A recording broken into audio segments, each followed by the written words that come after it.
Welcome students, welcome in social science class. Dear students, today in our social science class we are going to start a new chapter from our book Social and Political Life, chapter number 5, Women Change the World. Today's topics are, firstly we discuss introduction, then an activity जिसका नाम है Who Does What Work, then fewer opportunities and rigid expectation, और last में हम discuss करेंगे कुछ stories सुनेंगे जिसमें है लक्ष्मी की स्टोरी, जयवियर, रामाबाई एंड वसुंधरा देवी. सो आज हम अपनी इस क्लास में इतना ही करेंगे. Let's start our lesson.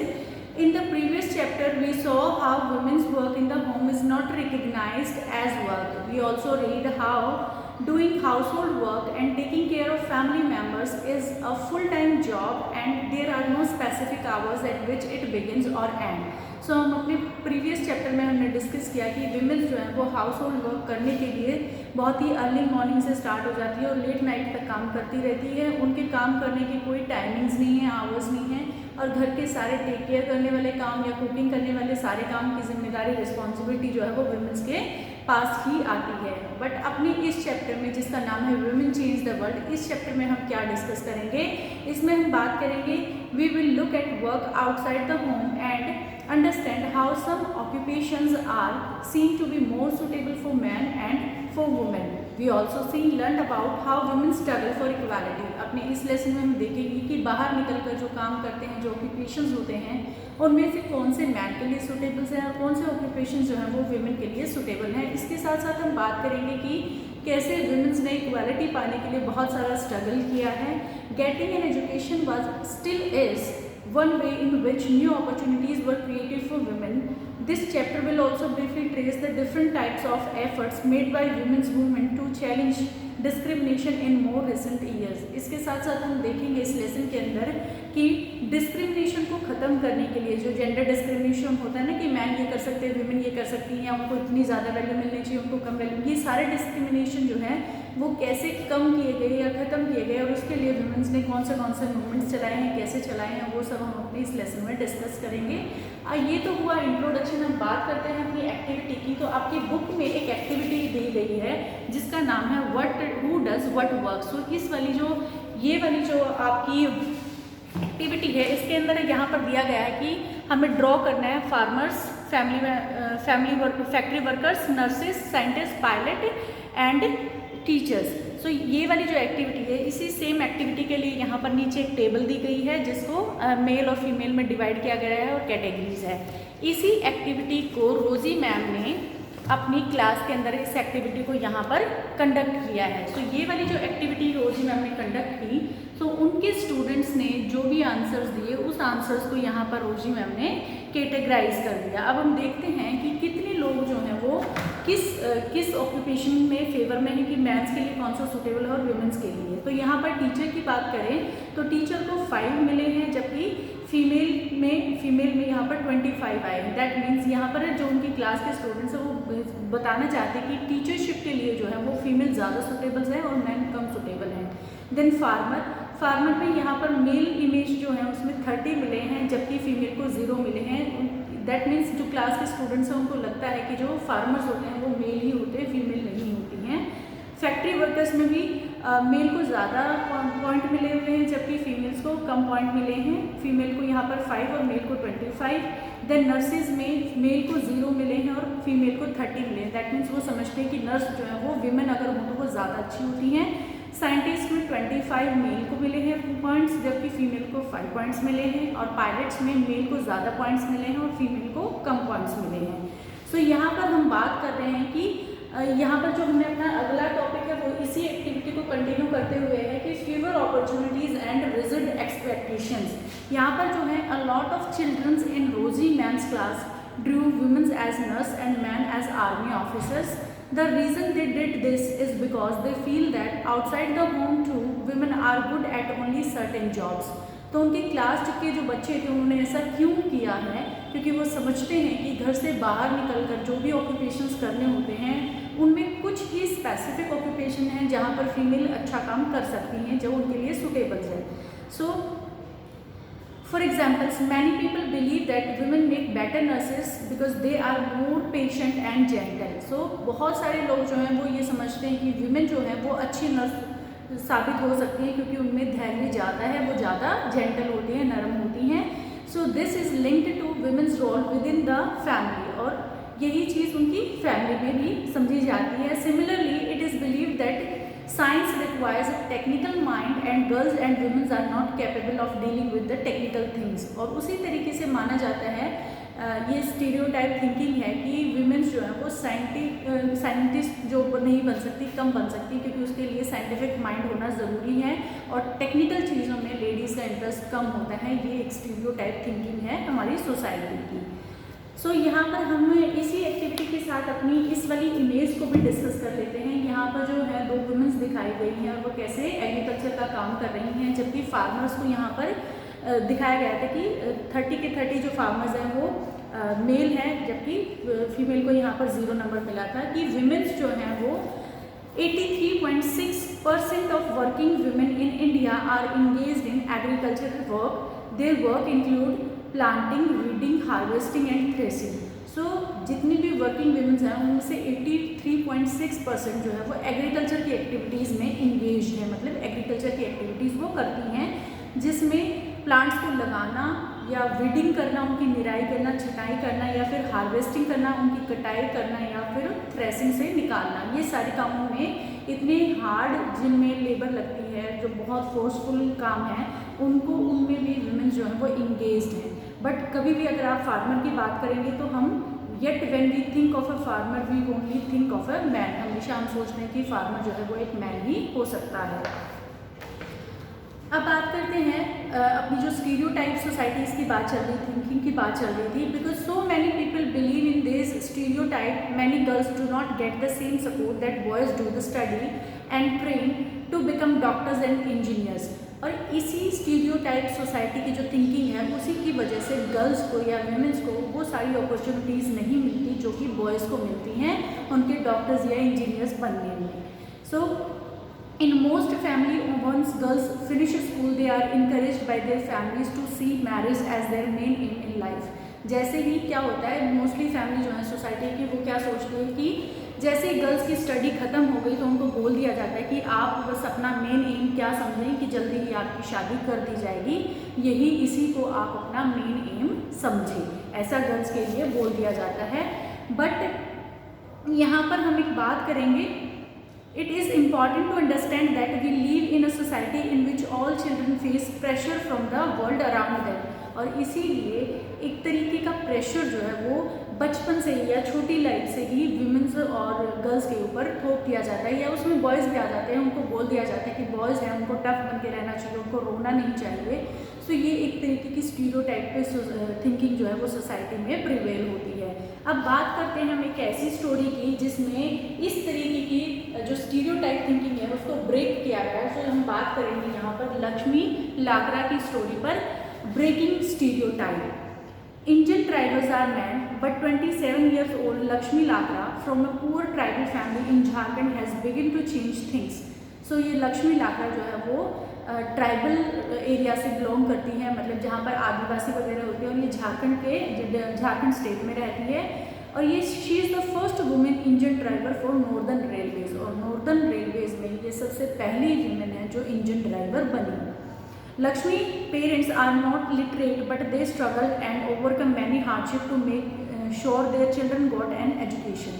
Lakshmi के जो पेरेंट्स थे वो एजुकेटेड नहीं थे, बट उन्होंने ये चीज़ ज़रूर इंश्योर करी कि उनके बच्चे जो हैं वो ज़रूर स्टडी करें। Lakshmi studied in a government school. Even in school Lakshmi help with the house work and did odd jobs. So Lakshmi जो है वो अपने पास के ही किसी गवर्नमेंट स्कूल में उसने स्टडी की, बट उसके साथ साथ वो घर के कामों को भी करवाती रहती थी जो हाउस होल्ड वर्क्स होते हैं।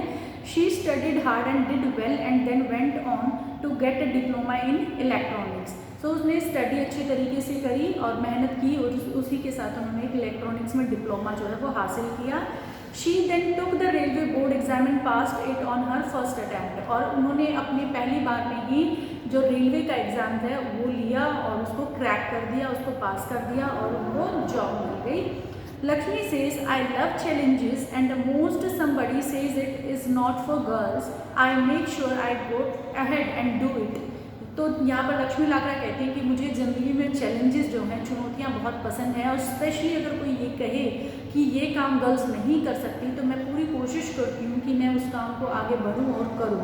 सो Lakshmi has had to do this several times in her life, और ऐसा उन्होंने अपनी ज़िंदगी में बहुत बार किया है। When she wanted to take electronics, जब उसने इलेक्ट्रॉनिक्स का ऑप्शन ऑप्ट किया था अपनी स्टडी के टाइम पे। When she rode motorcycle at polytechnic, और जब वो अपने कॉलेज या स्कूल जाती थी तो वहाँ पे वो बाइक से जाती थी, तो ये भी एक बहुत बड़ी बात थी। And when she decided to become an engine driver, और जब वो स्टडी उनकी कंप्लीट हो गई और उन्हें इंजन ड्राइवर बनना था, तो ये भी सोसाइटी में एक तरीके से बहुत बड़ा रिवोल्यूशन टाइप था। हर फिलॉसफी इज सिंपल, उनका क्या आदर्श है लाइफ में, as long as I am having fun without harming anyone, as long as I am doing well and helping my parents, why should I not lead a lifestyle of my choice. तो यहाँ पर उनकी ज़िंदगी की philosophy क्या है कि जब तक मैं किसी दूसरे को कोई हानि नहीं पहुँचा रही हूँ और सबका अच्छा करे जा रही हूँ, और मुझे अपने काम में अगर इंजॉय आ रहा है, मैं अपने पेरेंट्स की हेल्प कर रही हूँ, तो मैं ज़रूर अपनी ज़िंदगी अपनी मर्ज़ी से जीऊँगी, ऐसा लक्ष्मी लाकड़ा का मानना था। तो यहाँ पर आपने देखा कि कैसे उन्होंने सोसाइटी की थिंकिंग को ब्रेक किया। अब बात हम कर रहे थे कि कैसे छोटे बच्चों पे, बॉयज़ या गर्ल्स, जब उन पर स्टार्टिंग से ही प्रेशर आना शुरू हो जाता है, उसी चीज़ को आगे हम कंटिन्यू करते हुए बात करते हैं। At those times, they can just be because of unfair teasing by our own friends. Boys are pressurized to think about getting a job that will pay a good salary. They are also teased and bullied if they do not behave like other boys. You may remember that in our class 6 book, you read about how boys at an early age are encouraged not to cry in front of others. जो छोटे बच्चे होते हैं या फिर जैसे जैसे वो ग्रो करते हैं, तो धीरे धीरे प्रेशर जो है सोसाइटी का वो बढ़ता जाता है। जब छोटे होते हैं तो बोला जाता है कि बॉयज़ हैं, आप रो नहीं सकते, आपको टफ बनना है। गर्ल्स को बोला जाता है आपको माइल्ड बनना, आपको सॉफ्ट स्पोकन होना चाहिए। और ये प्रेशर जो है धीरे धीरे बढ़ता जाता है। कई बार हम स्कूल जाते हैं तो वहाँ पे अदर पीयर ग्रुप जो होता है वो बुली करना शुरू कर देता है, या कोई बॉयज़ जो है वो दूसरों के जैसे बिहेव नहीं कर रहा है तो उसको बुली कर दिया जाता है। और इस तरीके से अगर वो अच्छी प्रॉपर जॉब नहीं उसकी लग पाती है, किसी की बॉयज़ या गर्ल्स अगर उसकी अच्छी जॉब नहीं लग पाती तो भी उनको टीज किया जाता है।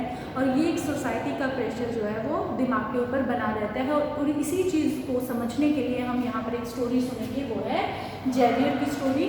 यहाँ पे जेवियर जो है वो, Xavier was happy with the result of his class 10th का जेवियर का रिजल्ट आया, तो बहुत खुश है बोर्ड के एग्जाम से। तो his marks in science and maths were not high, हालांकि उसके साइंस और मैथ्स के मार्क्स जो हैं वो कम हैं। He had done well in his favorite subject history and language, but history और लैंग्वेज के सब्जेक्ट्स में उसके मार्क्स जो है वो हाई हैं। When his parents saw his report card, however, they did not pleased at all. But जब ये जो रिपोर्ट कार्ड था वो जेवियर के पेरेंट्स ने देखा तो वो बिल्कुल खुश नहीं हुए। यहाँ पर देखते हैं कि वो क्या कहते हैं, My goodness Xavier, you have managed only 65% in maths. Your marks in physics are low too. तो यहाँ पर जो उनके मतलब फादर हैं, पेरेंट्स जो हैं वो कहते हैं कि जेवियर तुम्हारा रिजल्ट अच्छा नहीं आया है, तुमने सिर्फ 65% मार्क्स ही हासिल किए हैं। यहाँ पर जेवियर कहता है I know mama but it's okay because I don't want to take math science, I want to study history. तो यहाँ पर जेवियर कहता है कि इट्स ओके ममा, मुझे तो इन फ्यूचर जो है हिस्ट्री ऑप्ट करना है, मुझे साइंस और मैथ तो लेना ही नहीं है। सो यहाँ पर उसके फादर जो है जेवियर के, वो कहते हैं why do you want to take history, think about your future, you have to get a good job, history will not help, it has no scope. तो यहाँ पर वो कहते हैं कि आपको हिस्ट्री नहीं लेनी चाहिए, आपको मैथ लेना चाहिए क्योंकि वही आपको अच्छी जॉब दिलाएगा। बट यहाँ पर जेवियर कहता है कि मुझे मैथ बिल्कुल भी पसंद नहीं है।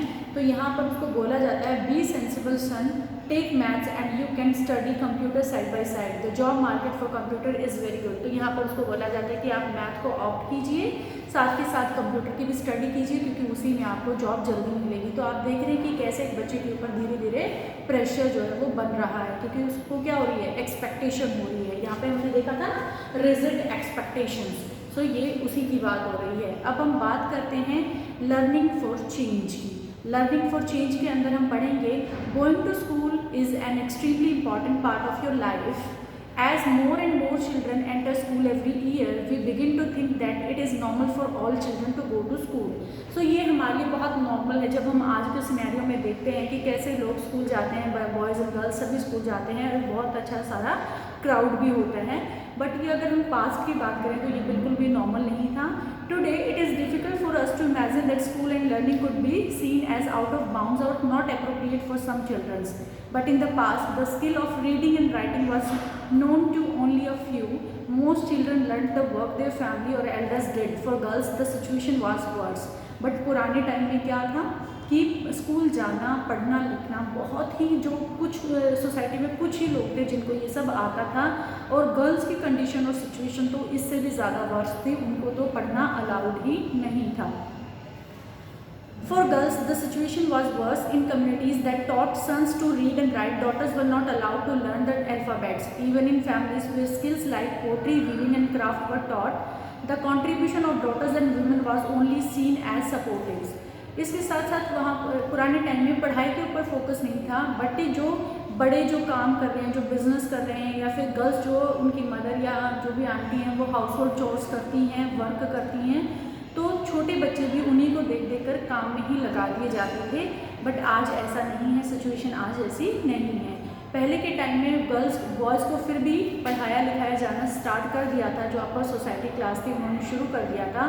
बट वीमेंस के लिए ये बिल्कुल कम्प्लीटली बैंड था और बोला जाता था कि आपको अल्फ़ाबेट भी नहीं सीखनी. इसके साथ साथ जो हाउस होल्ड चोर्स होते हैं उसमें भी उनको एज अ सपोर्टिव देखा जाता था, उनको मेन लीड में नहीं देखा जाता है. कैसे, इसको हम समझेंगे एक एग्जाम्पल के through. In the pottery trade women collect the mud and prepare the earth. अगर हम बात करें पोट्री मेकिंग की, मटके बनाने वाली बात अगर हम करें, तो उसमें क्या देखा जाता था कि विमेंस को मड लाने के लिए बोल दिया जाता था, और मड के लाने के बाद अर्थ को अच्छे से मटके वगैरह बनाने के लिए तैयार करने में उनकी हेल्प ली जाती थी. But since they did not operate the wheel and they were not seen as potters, but वो व्हील्स को नहीं चला सकती थी. जिसके ऊपर मटके बनने थे, मिट्टी के जो भी बर्तन उसके ऊपर बनने थे, उसके लिए वो व्हील्स नहीं चला सकती थी, बट मड उनको ही लाना होता था और अर्थ मतलब ज़मीन उसके लिए तैयार करनी होती थी. बट उनको क्या है, यहाँ पर भी एज ए सपोर्टिव देखा जाता था, not in main lead. In the 19th century, many new ideas about education and learning emerged. Schools became more common in communities that had never learned reading and writing, starting sending their children to school. But जब 19th century आई तो scenario जो है वो change होना शुरू हुआ. लोगों ने अपने बच्चों को स्कूल भेजना शुरू किया. ज़्यादा जो बॉयज़ थे उनकी काउंटिंग जो है स्कूल्स में बढ़ गई. But there was a lot of opposition of educating girls even then. But girls को 19th century में भी स्कूल भेजना एक बहुत बड़ा टास्क था. Yet many women and man made efforts to open school for girls. Women struggle to learn to read and write. कुछ जो है स्कूल गर्ल्स के लिए खुल गए थे, बट इसके बावजूद भी वुमेन्स को बहुत ज़्यादा स्ट्रगल करना पड़ा. और इसी स्ट्रगल को हम एक स्टोरी की हेल्प से समझेंगे, और वो स्टोरी है हमारी रमाबाई की और वसुंधरा देवी की. तो यहाँ पर रमाबाई की फ़ोटो जो है वो दिखाई गई है आपको यहाँ पर, वो अपनी डॉटर के साथ खड़ी हैं. अब बात करते हैं रमाबाई की. Ramabai shown up with her daughter campaigned cause of women's education. She never went to school but learned to read and write from her parents. So Ramabai जो है वो कभी स्कूल नहीं गई, बट उन्होंने अपने पेरेंट्स से पढ़ना लिखना सीखा, और इन्होंने बहुत सारी कैंपेन्स चलाई वुमेन्स को एजुकेट करने के लिए. She was given the title Pandita. इनको पंडिता का टाइटल मिला because she could read and write Sanskrit, a remarkable achievement as women then not allowed such knowledge. तो इनको पंडिता इसलिए बोला गया क्योंकि इन्होंने संस्कृत को पढ़ना और लिखना सीखा, जबकि उस टाइम में पढ़ना लिखना अलाउड ही नहीं था. तो इसीलिए इनको पंडिता बोला गया, जो कि एक बहुत बड़ी अचीवमेंट थी. She went on set up as mission in Kheda गांव near Pune in 1898, where widows and poor women were encouraged not only to become literate but to be independent. तो इन्होंने क्या किया, एक मिशन चलाया था खेड़ा गांव में 1898 में, जिसमें विमेंस को, जो विडो थी या जो पुअर विमेंस थी, उनको इंडिपेंडेंट करने के लिए उनको इनकरेज किया गया था. They were taught a variety of skills from carpentry to running a printing press, skills that are not usually taught to girls even today. The printing press can be seen in the picture on the top left corner. Ramabai mission is still active today. So उस time में उन्होंने printing press चलाना सिखाया. उसके अलावा वहाँ पर उन्होंने कारपेंट्री वगैरह उनको करना सिखाया. यहाँ पर ये जो पिक्चर आप इसमें देख सकते हैं, ये पिक्चर जो है वही की है. और आज के टाइम में खेड़ा गाँव में ये जो मिशन है अभी भी कंटिन्यू है, और इसके तहत लेडीज़ को इंडिपेंडेंट किया जाता है. अब हम बात करते हैं अपनी लास्ट स्टोरी की, जो कि है हमारी वसुंधरा देवी की story. Let us read about the experience of Vasundhari Devi who was born in West Bengal some 200 years ago. आज से करीबन 200 साल पहले वसुंधरा जो है वो बांग्लादेश में वेस्ट बंगाल में पैदा हुई थी. At the age of 60 she wrote her autobiography in Bangla. Her book titled अमर जीवान. तो उन्होंने 60 की उम्र में अपनी एक ऑटोबायोग्राफी लिखी जिसका नाम था Amar Jiban. Is the first non autobiography written by an Indian women. और ये पहली ऑटोबायोग्राफी थी जो किसी भी भारतीय महिला ने लिखी थी. Rasundra Devi was a housewife from a rich landlord's family. At that time, it was believed that if a woman learned to read and write, she would bring bad luck to her husband and become a widow. So ये जो है काफ़ी अमीर family से belong करती थी जिनके पास ज़्यादा ज़मीन थी. बट उस टाइम में ये माना जाता था कि जो भी औरत पढ़ना या लिखना सीखेगी वो बैड लक लेकर आएगी और वो आगे आने वाले टाइम में विडो बन जाएगी. Despite this, she taught herself how to read and write in secret well after her marriage. इसके बावजूद भी उन्होंने छुप के अपनी शादी के बाद पढ़ना और लिखना सीखा था. अब वो कहती हैं, ये उनकी बुक में लिखा हुआ है, I would start working at dawn and I was still be at it until well beyond midnight. I had no rest in between. I was only 14 years old at that time. कि मैं सिर्फ 14 साल की थी और मैं सुबह बिल्कुल अर्ली मॉर्निंग काम करना शुरू करती थी जो कि मिडनाइट तक चलता रहता था. मुझे कोई रेस्ट नहीं मिलता था. I came to nurture a great longing. और बट मन ही मन में एक इच्छा मेरे पनपने लगी थी. I would learn to read and I would read a religious manuscript. कि मैं पढ़ना सीखूंगी और एक दिन में कोई धार्मिक मैन्युस्क्रिप्ट जो है पढ़ूंगी. I was unlucky. In those days womens are not educated. Later I begin to resent my own thoughts what is wrong with me. But धीरे धीरे कभी कभी मेरे दिमाग में आता था कि मैं क्या कर रही हूँ, मैं कहाँ किस टाइम में पैदा हो गई हूँ कि हमें पढ़ने लिखने नहीं दिया जाता. Women do not read, how will I do. जब औरतों को पढ़ने ही नहीं दिया जाता तो मैं कैसे करूँगी. बट एक दिन क्या हुआ, उसे ड्रीम आया. Then I had a dream. I was reading the manuscript of Chaitanya Bhagavat. Later in the day, as I sat cooking in the kitchen, I heard my husband say to my eldest son, Bipin, I have left my Chaitanya Bhagavat here. When I ask for it, bring it in. तो यहाँ पर वो कहती कि मुझे एक दिन dream आया कि मैं ड्रीम में चैतन्य भागवत को पढ़ रही थी. तो अगले दिन क्या हुआ कि जब मैं दिन में कुकिंग कर रही थी तो उसी टाइम पे मेरे हस्बैंड आए और उन्होंने मेरे सबसे बड़े बेटे को ये कहते हुए बोला कि विपिन, मैं यहाँ पर अपनी चैतन्य भागवत की बुक रख रहा हूँ और जब भी मैं इसे मंगाऊंगा तो आप यहाँ से उठा के मुझे दे देना. He left the book there and went away. When the book had been taken inside, I secretly took out a page and hid it carefully. कहते हैं कि फिर मैंने क्या किया, ऐसे रसुंधरा देवी कहती है कि मैंने उस बुक में से चुपके से एक पेज निकाल लिया. जब उसे अंदर रखा जाने लगा, it was a job hiding it for nobody must find it in my hands. So ये कह रहे हैं कि इस तरीके से मेरी हैबिट बन गई कि मैं धीरे धीरे पेजेस को हाइड कर लेती और उनको फिर चुपके से पढ़ती. My eldest son was practicing his alphabet at that time. I hid one of them as well. और कहते कि मेरा जो बड़ा बेटा था वो अल्फ़ाबेट्स की प्रैक्टिस कर रहा होता था तो मैं उसको भी देखती रहती थी और उसके पेजेस को भी हाइड कर लेती थी. At times I went over that trying to match letters from the page when the letters that I remembered. I also tried to match the words with those that I would hear in the course of my days. तो कहती कि मैं उन सारे alphabets की जो मुझे याद रह जाते मैं उनकी प्रैक्टिस करती रहती या फिर जो भी दिन में मेरे कोर्स में जो वर्ड्स में सुन लेती मैं उनकी प्रैक्टिस करती. With tremendous care and effort and over a long period of time I learn how to read. कहती कि इतनी कड़ी मेहनत के बाद जब मुझे पढ़ना और लिखना आ गया था. After learning the alphabet Rasundhara Devi was able to read the Chaitanya Bhagavat. और उन्होंने एक दिन चैतन्य भागवत उन्होंने पढ़ी, वो इस एबल हो गई थी. Through her own writing, she also gave the world an opportunity to read about women's lives in those days. Rasundra Devi wrote about her everyday life experience in details. There were days when she did not have a moment's rest, no time even to sit down and eat. So उन्होंने अपने experience जो वो सारा दिन काम करती थी कैसे उनके साथ बिहेव होता था और कैसे उन्हें रेस्ट का टाइम भी नहीं मिलता था, ये सारी छोटी छोटी बातें उन्होंने अपनी बुक में लिखी हुई है. वो हमारे पढ़ने के लिए चीज़ें अवेलेबल है. सो हम बात करते हैं कि जैसे वसुंधरा देवी जो है वो पढ़ नहीं पाती थी या फिर रमाबाई को भी पढ़ने अलाउड नहीं था. तो ऐसी बहुत सारी औरतें हैं या लड़कियां हैं जिनको पढ़ने नहीं दिया जाता था. इवन टुडे अगर हम बात करें तो आज भी नंबर ऑफ़ गर्ल्स जो स्टडी करती हैं स्कूल जाती हैं उनकी नंबर्स कम हैं as compare to boys. So dear students, आज की क्लास में हम इतना ही करेंगे. अगला जो हमारा जो भी रिमेनिंग पार्ट है उसको हम अपनी नेक्स्ट क्लास में करेंगे. So till then, stay happy, keep learning and do hard work. Thank you.